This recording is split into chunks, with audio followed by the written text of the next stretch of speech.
now at Moa, and I'm eating because I'm craving for a spicy beef noodle soup. So I researched and sabi nila masarap daw sa Super Bowl. So nag-take out ako and we're eating here at the Moa Food Hall because my parents wanted the pad thai here at Easy Tiger, and that's a legit pad thai. So if you're in Moa, you should check that out. Okay, I'm done driving. We're gonna change. Ayan na, tingnan nyo, punong-puno naman. Bagong moto. Pag may space, lagyan ng gamit. So, we're gonna change. We are in the TPLX Petron, yung kilometer 134. Yung magkatapat na Petron. And we're just having a bathroom break. And then it's my turn to sleep. We still have 2 hours before we reach Baguio City, and this vlog is about another new Airbnb, beautiful Airbnb hopefully, which I'm going to show you later pag nag-arrive kami, and I'm going to do a really detailed tour of our Airbnb. I have a previous vlog about an Airbnb that we found in Baguio City, and you can watch it over here, or I'm gonna drop the link in the description box. But this one is a new find, and I'm so excited to see it. We are here in Baguio City, and I am so excited to show to you my newest and beautiful Airbnb here in Baguio. So I found this in Airbnb, and you will be so surprised. This is like home away from home. So this is our door. I'm gonna show to you later yung outside, how we reach this place. So this is a sanitizer. Yan. So, pasok tayo. Yan naman yung lock. So, hindi ko ipapakita yung ano, just pero it's wait lang.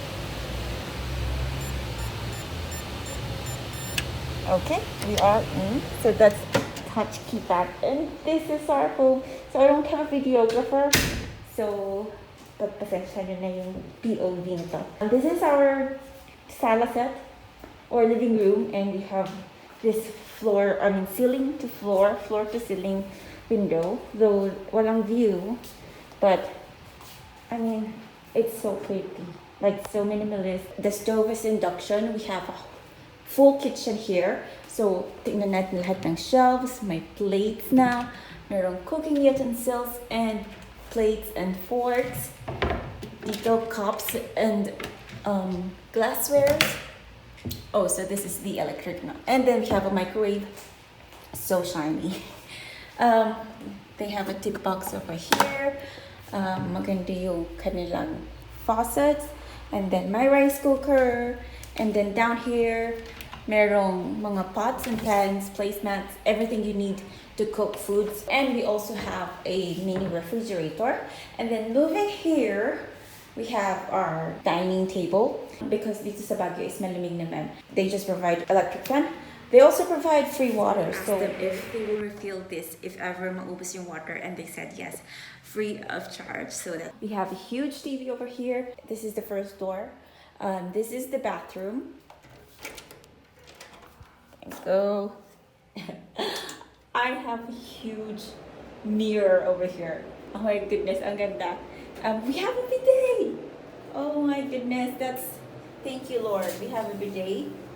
And my exhaust, merong shower from the ceiling, hot and cold, shampoo and conditioner.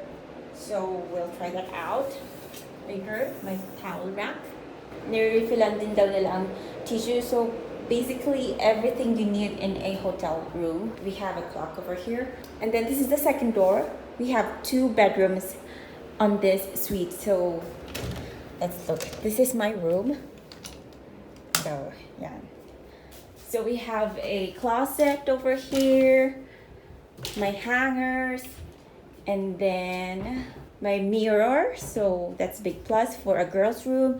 And I think this is a queen size bed. We have also an electric fan, a TV, yes, thank you. And then look at this view. It is so, I have my own balcony, or what do you call this, a patio or balcony. So I'm gonna have lots of fun and pictures over here. Go check out my Instagram page, The Leisure Life of Joe. I'm gonna show it to you over here. So this is a open air and walang ceiling. I have, well, half ceiling anyway, and wooden benches and everything. So this is going to be fun and so beautiful. So I'm going to show you the last bedroom. There's my mom. So this is the bedroom for my parents, and it's just exactly the same as my bedroom. It's a queen size bed with a mirror and a closet, so with hangers also. So I'm gonna put the details, all of the details, on the description box, how I found this Airbnb. And actually, ang dami pa nilang mga rooms. So this is called the Mountain Suites or Mountain Loft Suites, I forgot. Pero madami pa silang other available rooms and available other homes. So we will be unpacking first, and I'm just gonna see you later. I'm gonna show you how our car looks. See? Bukas ang ilaw. Wala, baka maliit.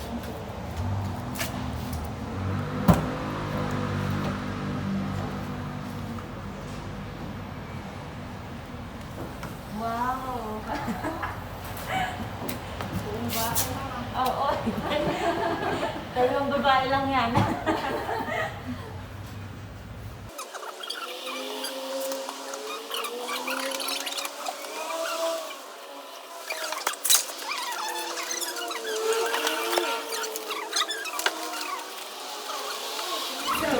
This is my bedroom. This is the mayhem after all the unpacking. We just finished dinner and we ordered at Food Panda. I forgot the name, but it was good. We ordered barbecue and inihaw na bangus. So I'm going to get settled down. I'm going to fix my bed. So here's the time lapse of it.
So we stayed here in Baguio for 5 days or 4 days, I forgot.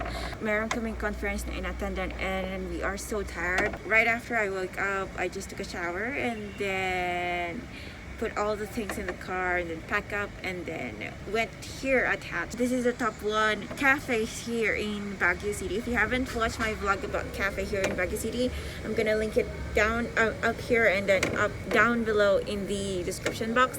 So we're just having a brunch here because we will be going up in Mankaya for another conference for around 3 days, 4 days. But I'm happy that we have a house in Mountain Suite. At home kami. It's a home away from home because magandang CR, my bidet, I have my own room.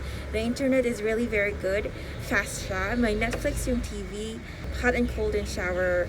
And then, you know, the perfect kind of house away from your home, and meron siyang stove. So if you want to have a house away from your home na merong stove and you can cook your own meals, then you should definitely check this Airbnb. I definitely would recommend this.